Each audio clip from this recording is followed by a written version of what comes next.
नमस्ते जी, मैं आर्य Narendra Dewangan, power plant में सेफ्टी ऑफ़िसर के रूप में कार्यरत हूँ। पहले मैंने पावर प्लांट का मेंटेनेंस भी किया है, फिर ऑपरेशन भी किया है। सन 2011-12 में आरएलआई कानपुर से post diploma in industrial safety का कोर्स करने के पश्चात से अब तक सेफ्टी ऑफ़िसर के रूप में अपने दायित्वों का निर्वहन कर रहा हूँ। आज हम जिस विषय को लेकर चर्चा करने वाले हैं, वो हम सभी को परेशान करके रखा हुआ है।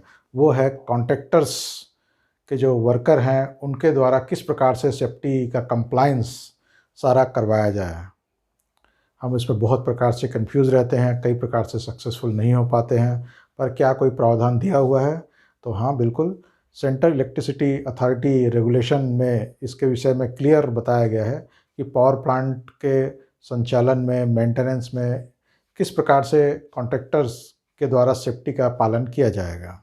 इसमें सबसे पहला प्रोविज़न आता है कि कॉन्ट्रैक्टर को जो वर्क ऑर्डर जो दिया जाता है, उसी में सारे सेफ्टी नियम के बारे में पूरा वर्णन होना चाहिए कि इस कॉन्ट्रैक्टर को किस-किस प्रकार से पीपीईज़ देना है, किस-किस कार्य में किस-किस प्रकार से सेफ्टी रूल का पालन किया जाएगा, किस प्रकार से पीपीईज़ वहाँ पे उपलब्ध कराए जाएँगे।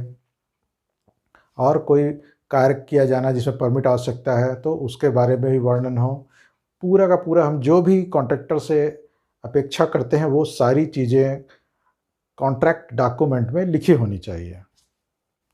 एक और समस्या आती है कि कॉन्ट्रैक्टर लोग कई बार अपने कार्यों को दूसरे छोटे कॉन्ट्रैक्टर्स को दे देते हैं, जिसके कारण बड़ी कन्फ्यूज़न की स्थिति बनती है।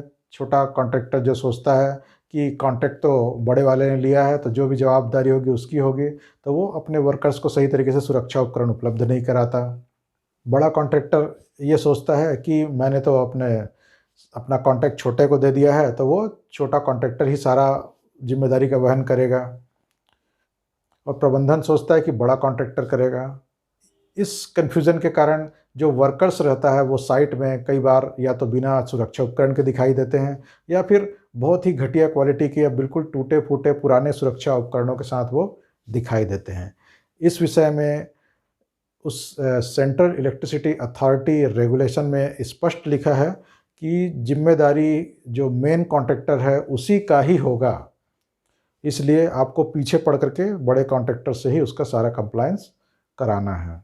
एक और बहुत ही इम्पोर्टेंट सेफ्टी के बारे में कन्फ्यूज़न आता है कि पूरे प्लांट में एक आध सेफ्टी ऑफिसर होते हैं और पूरा प्लांट फैला हुआ है चारों तरफ, और कितने सारे कॉन्ट्रैक्टर काम कर रहे हैं, तो फिर कैसे उनके वर्कर्स को किस प्रकार से मॉनिटरिंग क्या किया जाएगा। तो उस विषय में भी स्पष्ट वहाँ पर उल्लेख है कि जितने भी कॉन्ट्रैक्टर हैं, वो अपने अंडर में सेफ्टी कोऑर्डिनेटर को रखेंगे।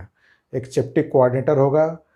अगर कॉन्ट्रैक्टर के पास 200 या अधिक वर्कर्स हैं, तो उसको एक फुल टाइमर सेफ्टी कोऑर्डिनेटर की नियुक्ति करनी पड़ेगी, और अगर 200 से कम हैं, तो फिर एक अपने वर्कर को वो सेफ्टी कोऑर्डिनेटर के रूप में डेजिग्नेट कर सकता है, जो कि सेफ्टी ऑफिसर के साथ कांटेक्ट में रहेगा और सेफ्टी कंप्लायंस संबंधी जो भी रूल्स रेगुलेशन है उसको वो फॉलो करवाएगा। इस सेफ्टी कोऑर्डिनेटर का नाम वर्क साइट पे, जो कार्यस्थल है, वहाँ पर डिस्प्ले होना चाहिए, ताकि सब लोग देख सकें कि इस कार्यस्थल का, इस ठेकेदार का ये सेफ्टी कोऑर्डिनेटर है।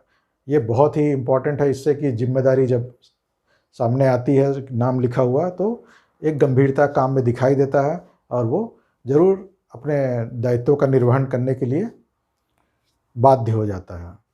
एक और प्रोविज़न दिया हुआ है कि अगर कॉन्ट्रैक्टर के साइट में कोई एक्सीडेंट होता है, कोई इंजरी होती है, किसी प्रकार का कोई कंपनसेशन देना पड़ता है, तो पूरी जिम्मेदारी कॉन्ट्रैक्टर को ही जाती है। एक और महत्वपूर्ण लाइन है इसमें कि कॉन्ट्रैक्टर अपने साइट में होने वाले किसी भी एक्सीडेंट की सूचना तुरंत प्रबंधन को देगा और सेफ्टी विभाग को प्रदान करेगा। कॉन्ट्रैक्टर हर महीने अपने विभाग में और सेफ्टी डिपार्टमेंट में एक स्टेटमेंट जमा करेगा कि मेरे विभाग में इतनी दुर्घटना ये हुई, या कोई दुर्घटना नहीं हुई इत्यादि, वो स्टेटमेंट जमा करेगा। तो ये बात तो हुई कि इतने सारे प्रावधान हैं। अब ये है कि ये इन प्रावधानों का अनुपालन कैसे कराया जाए।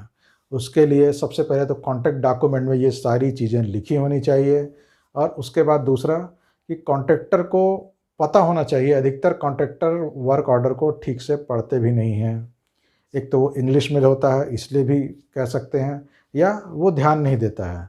तो उसके लिए सबसे अच्छा तरीका है जो कई कंपनियों ने अपना रखा है, जैसे ही कॉन्ट्रैक्ट फाइनलाइज होता है, वर्क ऑर्डर मिलता है, एक एक बुलावा कॉन्ट्रैक्टर के पास जाना चाहिए कि आप आइए मीटिंग में। और उस मीटिंग में कॉन्ट्रैक्ट की जो सेफ्टी संबंधी जितने भी क्लॉज हैं उसके बारे में उससे क्लियर बात होना चाहिए, चाहे प्रेजेंटेशन के रूप में हो या वन टू वन टॉक हो, और उसकी एक कॉपी जो कि जिस भाषा में वो समझ सके। अगर वो हिंदी समझता है तो हिंदी में उसको प्रति उपलब्ध कराएं, अगर वो तेलुगु ही समझता है तो तेलुगु में प्रति उपलब्ध कराएं। तभी वो समझ पाएगा और उसका अनुपालन करने की उसकी बाध्यता और पुष्टि हो जाएगी। तो मित्रों, इस प्रकार से हम कॉन्ट्रैक्टर को सेफ्टी के नियमों के लिए सही तरीके से बाध्य कर सकते हैं।